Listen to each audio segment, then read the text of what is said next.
Uy, alam nyo ba na ang Pilipinas ay binubuo ng mahigit 7,000 isla? Aba, mas marami pa yan sa dami ng Pokemon.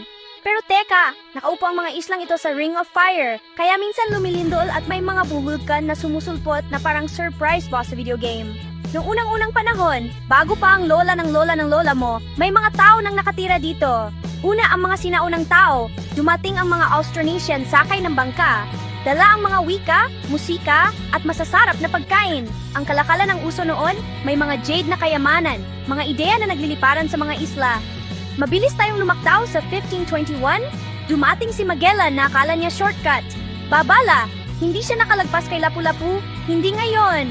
Kastila, Amerikano, Hapon, bawat isa may sariling misyon at pagbabago. Pero ang mga Pilipino, patuloy silang lumalakas, lumalaban para sa kalayaan, at hindi sumusuko sa kanilang kuwento.